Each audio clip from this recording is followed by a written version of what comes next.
বাংলার ইতিহাস একটা ওয়াজ করে যায়, বাংলার ইতিহাস। এই বাংলার যুবক সঙ্গে সঙ্গে বলতে, মা গো, তোমার পায়ে কসম করে বলে যায়, যে আমার নবীকে গালি দিছে তাকে হত্যা না করা পর্যন্ত আমি এক গিলাস পানিও পান করব না। উনি পাঞ্জাবি গায়ে দিয়া পায়জামা পরে বগলের নিচে একটা ছুরি নিয়ে চলে গেছে ব্রিটিশে, আপনার ভারতবর্ষে। উনি যা চলে গেছে কার বাড়ি? আপনার ওই কবি সাহেবের বাড়ি। যাব, কবি সাহেব বাড়ি আছেন? ভিতর থেকে আসি, কবি সাহেব এই বইটা কি আপনি লিখছেন? বলে হ্যাঁ আমি লিখছি। হাওয়া আলাইহিস সালামকে পালাইলেন এক দেশে, একজন রে ফেলাইলেন ইরাকে, আর একজন রে পাঠাইলেন বাগান রে। শুইনা নাও কোথায়? ওই জিদ্দ ও মুসলমান, শুনে নাও বাবারা, শুইনা নাও। এই যে একজন রে শ্রীলঙ্কায়, আর একজন রে পাঠাইলেন কোথায়? জিদ্দ ইরাকের জমিনে। সুতরাং কারুর লগে কারুর দেখা হয় না, বিবির লগে স্বামীর কোনো আলাপ হয় না। আল্লাহু আকবার, আরো জোরে। বিবির লগে স্বামীর কোনো আলাপ হয় না।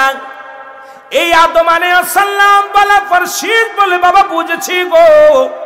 নাম্বার 3 আদম আলাইহিস সালাম বলে, বাবা শোন, ওই নবীর উম্মতিরা যতই ভুল করুক তাদের পণ্যের কাপড় খুলে নেওয়া হয় না। আমি বাবা তোর আদম একটা ভুল করলাম, আমারে আমার আল্লাহ নবী বানাইল, এরপরে আমার পণ্যের কাপড়টা খুলে নিল, তোর মায়ের পণ্যের কাপড়টা খুলে নিল, জান্নাতি পোশাক খুলিয়া উলঙ্গ করে দিল। আর আখির নবীর উম্মত যতই অন্যায় করুক তাদের পণ্যের কাপড় কেউ খুলে নেয় না। আপনাদের জমিনের মধ্যে, এই গ্রামের মধ্যে যদি কোনো উলঙ্গ পাগল দেখেন, সবাই মিলে তারে আরো কাপড় পরানোর জন্য চেষ্টা করেন। জোরে বলেন ঠিক কিনা? কিন্তু আদম আলাইহিস সালাম ভুল করার সঙ্গে সঙ্গে পণ্যের কাপড়টা পর্যন্ত খুইলা নিছে। ওদিন হাওয়া আলাইহিস সালাম তার লজ্জাস্থান ঢাকার জন্য আঞ্জির গাছের 3টি পাতা ছিল গো।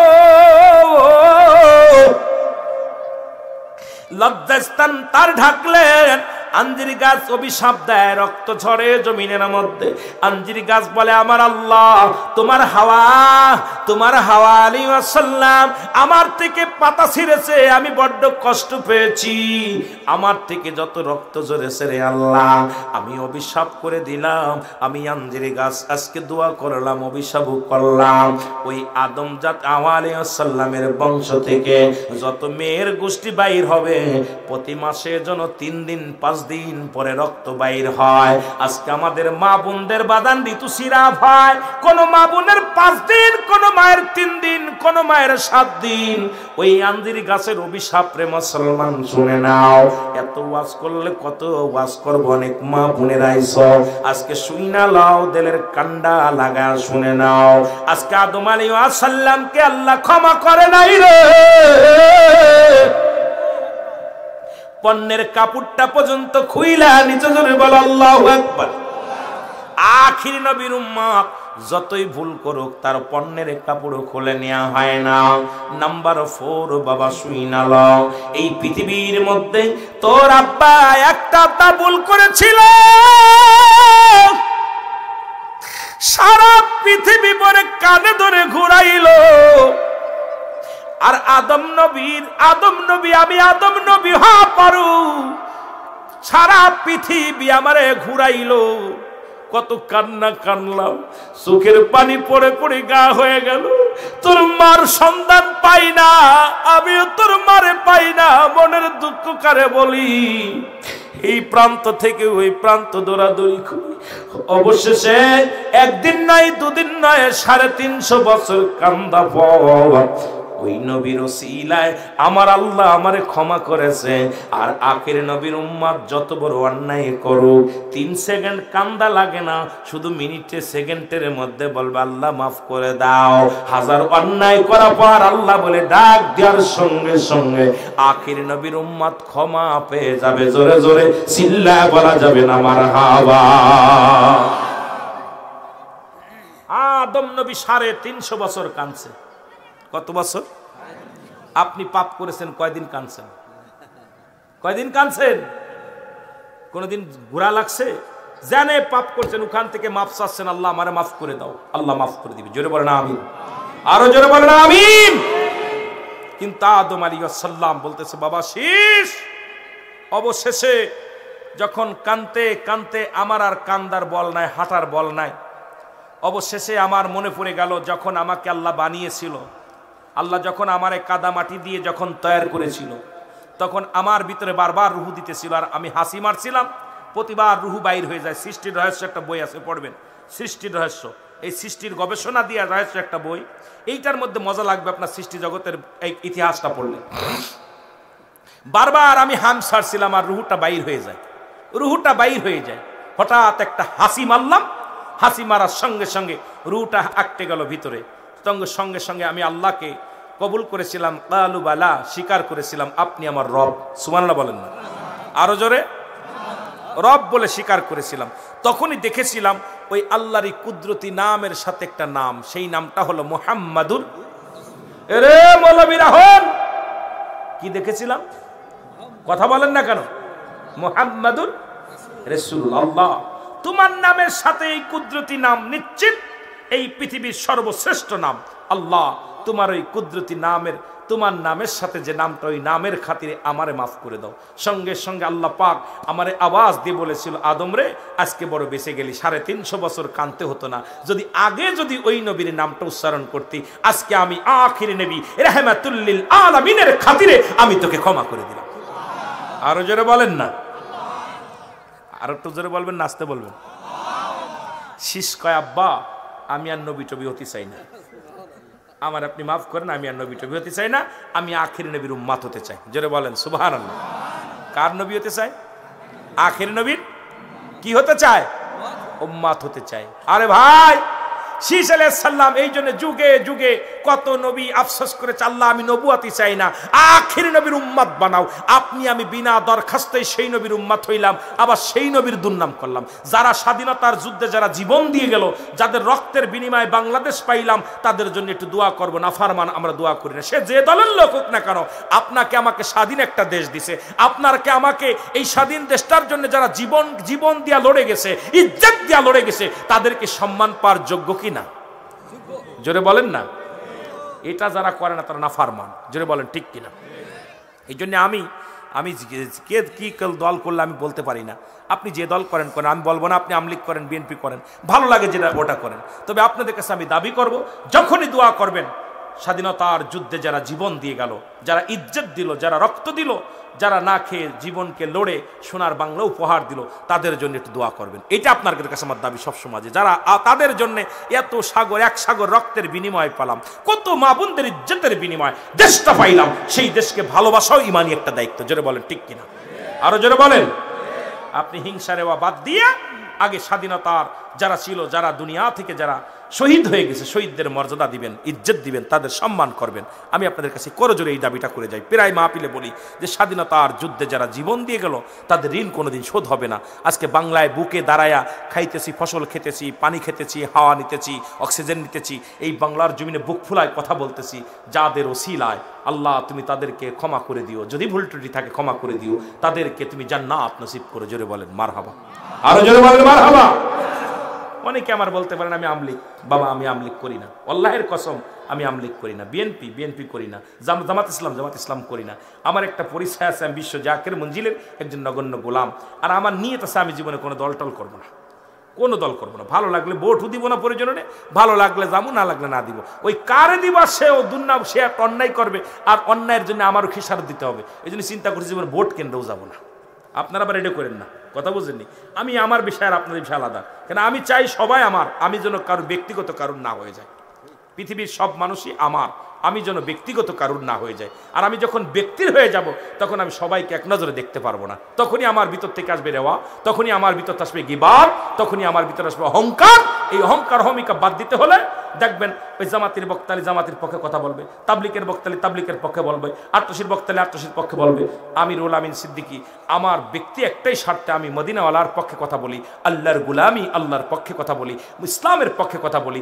আমি কোনোদিন, আমি বিশ্ব জাকের মঞ্জিলের মুরিদ যদিও হয়ে থাকি, আমি আমার পক্ষ টেনে আলোচনা করার অভ্যাস আমার নাই, কারণ আমি এটা পারবো না। সবাই আমার, এখানে যারা বসে আছেন সবাই আমার কলিজার টুকরা, আমার জান, আমার প্রাণ। সুতরাং কাউকে আঘাত করে, কাউকে ছোট করে কথা বলে যাব, আর সে কষ্ট পাবে বাড়ি যায়। এটা যেন আল্লাহ আমার জবান দিয়ে না করায়। এই জন্য সদা সর্বদাই বলি, আল্লাহ আমার জবান দিয়ে যেন গীবাত না করি, আমার জবান দিয়ে যেন কাউকে কষ্ট না দিই, আমার জবান দিয়ে যেন আল্লাহ আল্লাহ রাসূলের কথাগুলো বলতে পারি, আমার জবান দিয়ে যেন দেশের সেবা করতে পারি, আমার জবান দিয়ে যেন জাতির মঙ্গল হয় সেই কাজটা করতে পারি, আমার জবান দিয়ে যেন মদিনাওয়ালা দুরূদ পড়তে পারি, আমার জবান দিয়ে যেন ইসলামের কথা বলতে পারি, আমার জবান দিয়ে যেন আল্লাহর গোলামি করতে পারি, আমার জবান দিয়ে যেন ব্যক্তি পূজারি না করি। জোরে বলেন ঠিক কিনা?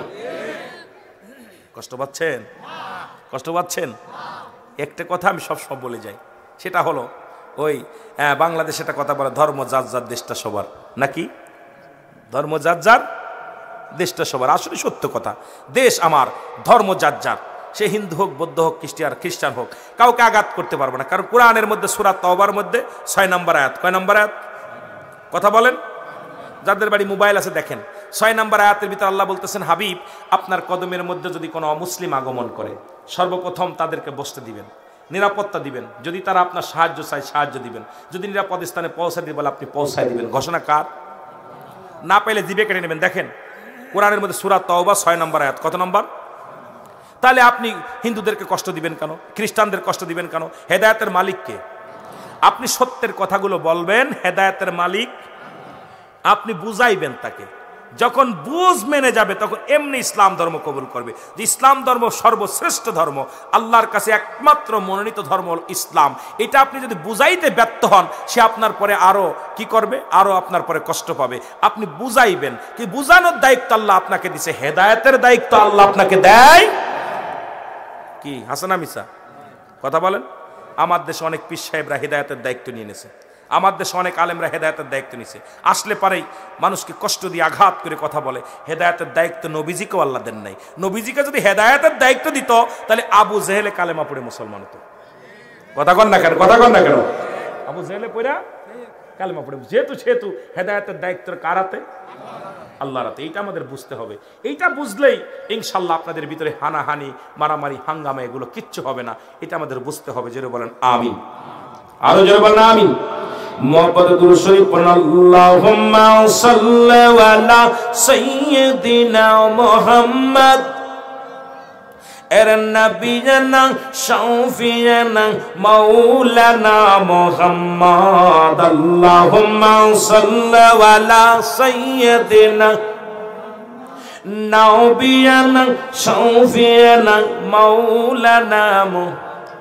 আদম যখন মাটি পানি মোর নবীজি খুদ রাসূল, আদম যখন মাটি পানি মোর নবীজি খুদ রাসূল।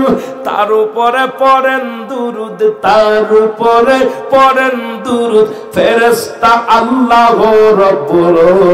আল্লাহুম্মা সাল্লি আলা, আরো জোরে, নবিয়ানা শাফিয়ানা মাওলানা মুহাম্মদ। আল্লাহুম্মা সাল্লি আলা নবিয়ানা শাফিয়ানা। উম্মতের কান্ডারি নবী, নবী চিন্তা কইরো না ভুল। উম্মতের কান্ডারি নবী, নবী চিন্তা করো না ভুল।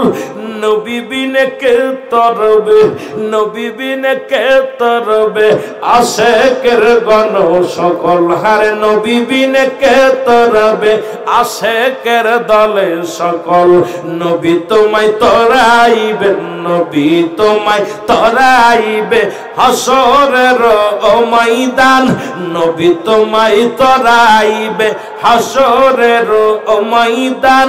নবীর সনে পড়েন দুরুদ, নবীর সনে পড়েন দুরুদ আশেকের দল। আল্লাহুম্মা সাল্লি আলা সাইয়্যিদিনা, জোরে জোরে, আল্লাহুম্মা সাল্লি আলা সাইয়্যিদিনা নবিয়ানা শাফিয়ানা। এই বিশ্ব জগৎ তরাইবে বলে আসলেন নবী এই ধরাই। বিশ্ব জগৎ তরাইবে বলে নবী আসিলেন ধরায় নামেতে মোহাম্মদ রাসূল নামেতে মোহাম্মদ রাসূল দুরূদ সাল্লাল্লাহু আল্লাহুম্মা সাল্লি আলা সাইয়্যিদিনা মুহাম্মদ।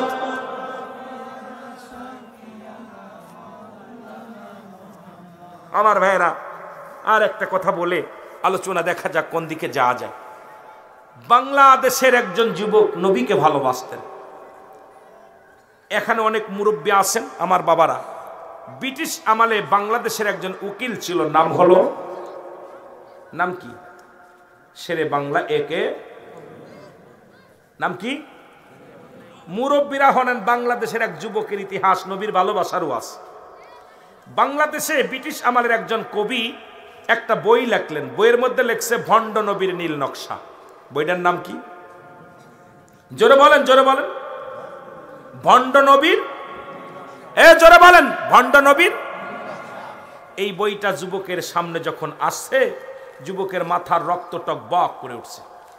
যুবক বলে, আমার নবী ভণ্ড, আমার নবী নীল নকশা সাজাইছে। কানতে কানতে বাড়ি চলে আসছে, এসে বলে, মা। মা বলে, কি হয়েছে বাবা? বলে, মা গো, আমার নবী কি প্রতারক? বলে, না। আমার নবী কি নীল নকশা সাজাইছে মুসলমানদের নিয়ে? কায়েম বাবা, না। কয়, যে নবী না আইলে কুল কায়নাত কিচ্ছু হতো না, সেই নবীকে এক কবি গালি দিছে, একটা বই লিখছে, বইটার নাম হলো ভণ্ড নবীর নীল নকশা। জোরে বলেন নাউজুবিল্লাহ। আরো জোরে বলেন। বাংলার ইতিহাস একটা ওয়াজ করে যায়, বাংলার ইতিহাস। এই বাংলার যুবক সঙ্গে সঙ্গে বলতে, মা গো, তোমার পায়ে কসম করে বলে যায়, যে আমার নবীকে গালি দিছে তাকে হত্যা না করা পর্যন্ত আমি এক গ্লাস পানিও পান করব না। উনি পাঞ্জাবি গায়ে দিয়া পায়জামা পরে বগলের নিচে একটা ছুরি নিয়ে চলে গেছে ব্রিটিশে, আপনার ভারতবর্ষে। উনি যা চলে গেছে কার বাড়ি? আপনার ওই কবি সাহেবের বাড়ি। যাব, কবি সাহেব বাড়ি আছেন? ভিতর থেকে কয়, আসি। কবি সাহেব, এই বইটা কি আপনি লিখছেন? বলে, হ্যাঁ আমি লিখছি। আপনার কত বড় কলিজা, আমার নবীকে লেখলেন ভণ্ড নবীর নীল নকশা, এত বড় সাহস আপনাকে কে দিল? কই বলতেছে, বাবা আমি কবি মানুষ, কখন কি লিখে ফেলি, আর এই বইটা লিখছি যাতে করে ভালো চলে, মানুষ যাতে কেনে, এই জন্যই লিখেছি।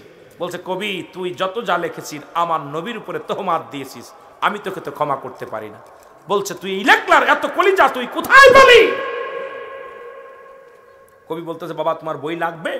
না লাগলে তুমি চুপ করে থাকো, লাগলে নাও, না লাগলে যাও।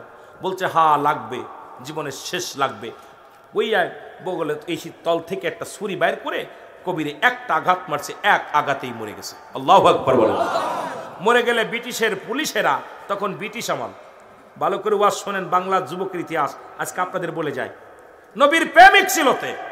এবার ব্রিটিশের আদালতে পুলিশে ধরে নিয়ে গেল, নিয়ে যাওয়ার পর ছুরি সামনে রাখছে। জজ সাহেব যারা কাটে, যুবক তুমি কি উকিলকে খুন করেছো? বলে, হ্যাঁ। কবিকে খুন করেছো? বলে, জি খুন করেছি, ওই ছুরিটা দিয়ে খুন করেছি। সুবহানাল্লাহ বলেন না। তোমার রায় হলো ফাঁসির রায়। কিসের রায়? ফাঁসির রায়। যেহেতু যিনি আপনার আসামি তিনি নিজেই স্বীকার করেছে, হ্যাঁ ওই ছুরি দিয়ে আমি হত্যা করেছি কবিকে। রায় হয়ে গেল, আগামী শুক্রবারে ফাঁসি হবে। কি বারে ফাঁসি হবে? আপনারা অনেক মুরব্বীরা কাহিনীটা জানেন, আমি জানা গল্প আজকে যুবকদের বলে যাই। অনেক যুবক আছি, শোন বাবা।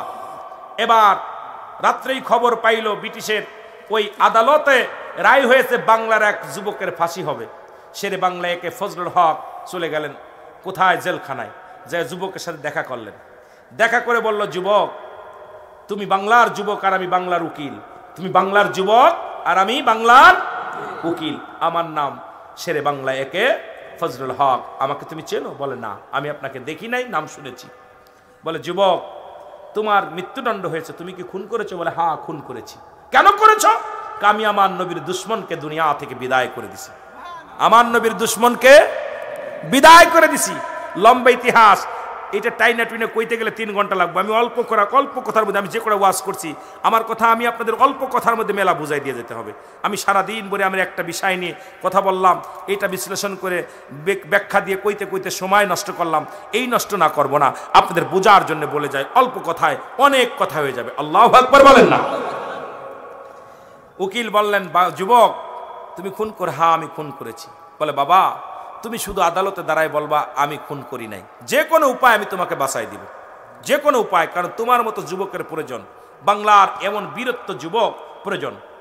উকিলকে বলার সঙ্গে সঙ্গে শেরে বাংলা একে ফজলুল হককে যুবক বলতেছে, হুজুর আপনি মনে হয় ভুলে গেছেন। কয় কেন? কয় আমি একজন মুসলমান, আমার মা একজন মুসলমান, মুসলমান কখনো মিথ্যা বলে না। সুবহানাল্লাহ বলেন না? আরো জোরে। শেরে বাংলা একে ফজলুল হক বলে, বাবা যুবক শুধু একটা মিথ্যা বলবি, আমি খুন করি নাই, যে কোনো উপায় তোরে দুনিয়া আর বুকে বাঁচিয়ে দেব। বাবা শুধু আদালতে উঠাইবি আর বলবি আমি খুন করি নাই। বলে হুজুর আপনি আমাকে মিথ্যা শিখাইবেন না, আমি একজন মুসলমান, জীবন যদি চলে যায় জীবনের ভয়ে আমি মিথ্যা বলতে পারবো না। ওই কবিকে আমার নিজ হাতে খুন করেছি। জোরে বলো আল্লাহু আকবার। ব্রিটিশের আবার রায় হলো, আবার আদালত কি হলো, উকিল সাহেব কি করলেন বাবা, দরখাস্ত আপিল করলেন, আপিলের পরে আবার আপিলের পর আবার কোর্টে উঠল। কোর্টে ওঠার পর যুবকরে বারবার শিখায় দিছি, খুলু একবার খালি বলবি আমি কিচ্ছু জানি না। আমি বলবো যুবকের মাথা নষ্ট। যুবক আবল তাবল বলে, এই জন্য ভুল করেছে, খুন করে না। সারা রাত বুঝাইছে উকিল সাহেব, কোর্টের মধ্যে হাজির হয়েছে। ওই যে শেরে বাংলা একে ফজলুল হক বলে, মাননীয় জজ সাহেব শোনেন, মক্কেল সাহেব শোনেন, আমার মক্কেল খুন করে নাই, তার মানসিক ভারসাম্য একটু নষ্ট হয়ে গেছে, সে এটা খেয়াল করে কম, এটা তার মেমোরিতে কাজ করে নাই, কোনটা কি ওটা বোঝে নাই, আমার মক্কেল খুন করে নাই, ওকে খালাস দেওয়া হোক, খালাস দেওয়া হোক। জজ সাহেব বলে, এবার আসামিকে বলে, আসামি এ যুবক তুমি কি খুন করছো? বলে হ্যাঁ আমি খুন করছি। সুবহানাল্লাহ। ওই যে ছুরিটা আপনার সামনে, ওই ছুরিটা আমার পাঞ্জাবের নিচেই লুকায়া নিয়া দুনিয়া থেকে বিদায় করে দিছি।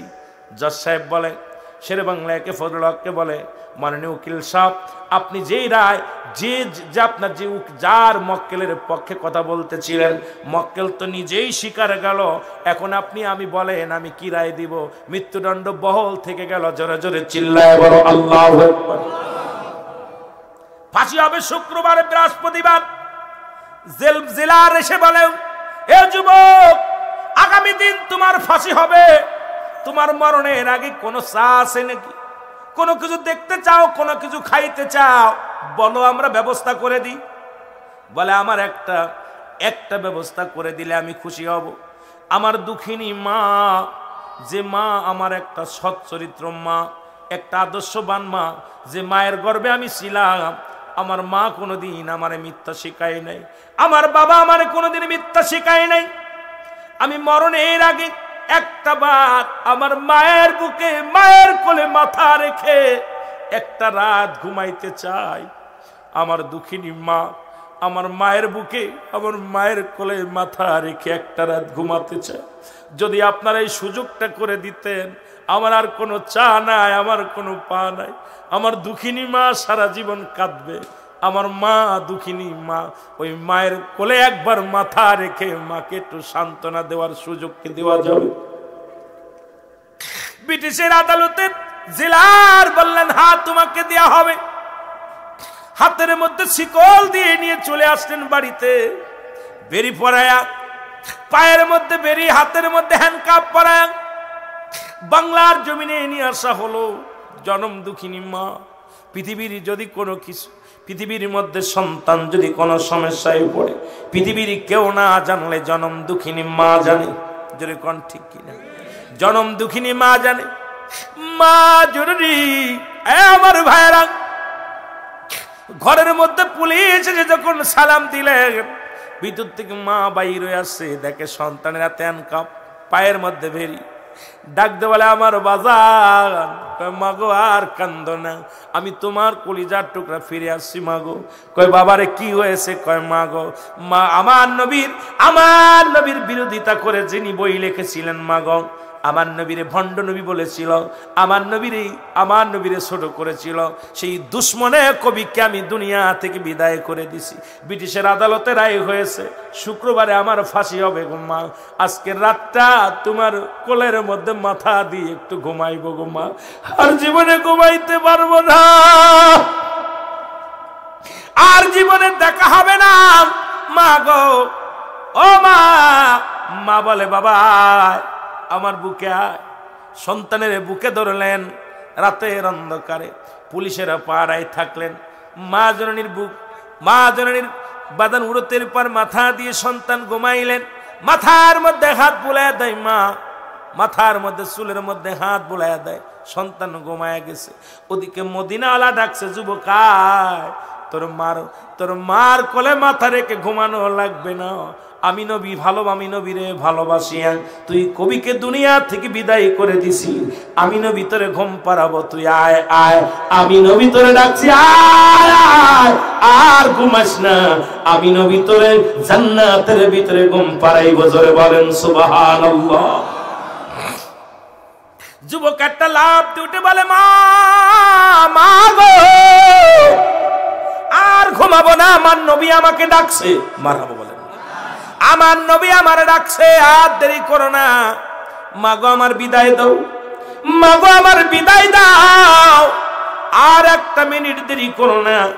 মা কান্নাকাটি জোরে দিলেন, বাবারে একটা রাত ঘুমাতে এসেছিলি, এখন এত রাত্রে চলে যাবি।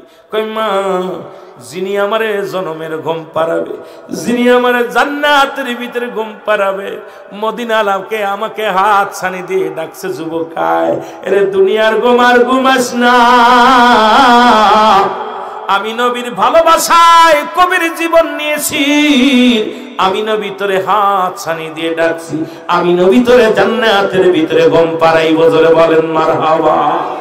আমার ভাইরা, আমার বন্ধুরা, আমার নবীর ভালোবাসায় যদি নবী এই বাংলার জমিনে আসতে পারে, আমরা মানুষ খুন করব না, মানুষকে কষ্ট দিব না। নবীর ভালোবাসায় চোখের পানি ছেড়ে কাঁদবো।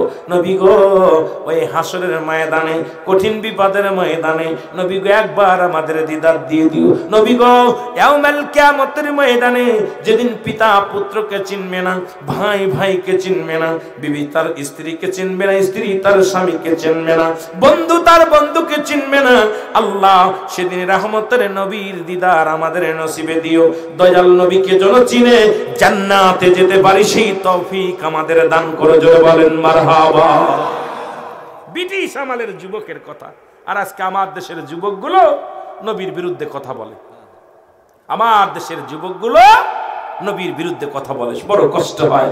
আমার ভাইরা, একটু মহব্বতের সঙ্গে দুরূদ শরীফ পড়েন। আল্লাহুম্মা, এই মাইকেল আর সাউন্ড বাড়া একটু।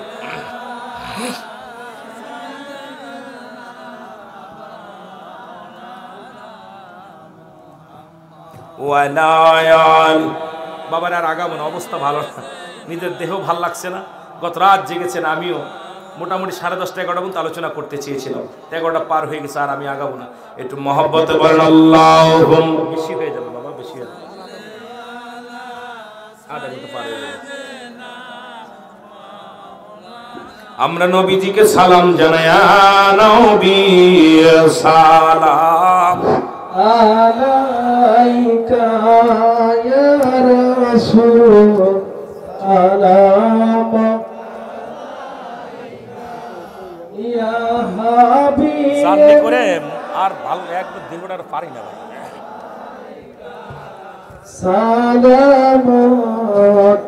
সালামুল্লাহ সাথী অন্ধকার কবর, রাসূল আসিবেন উম্মতের মায়ায়, ইয়া নবী সালাম। সকলে আসেন, যার কাছে যা আছে আসেন, ইনশাআল্লাহ আসেন, সকলে আসেন। ইয়া রাসূল, আমি বলে দিচ্ছি। সালামুল্লাহ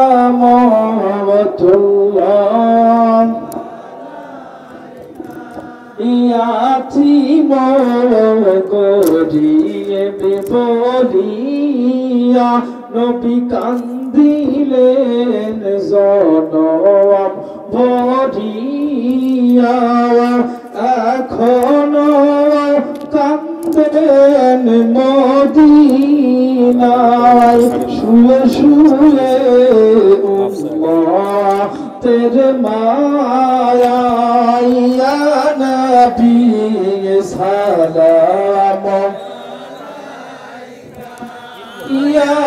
রাসূল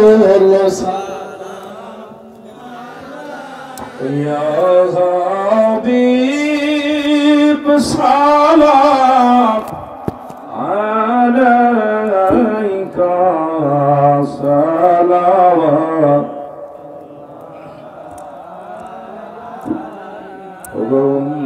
উম্মতের মায়ায় কান্দিত খানা না খায়া পেটে পাথর বন্দিত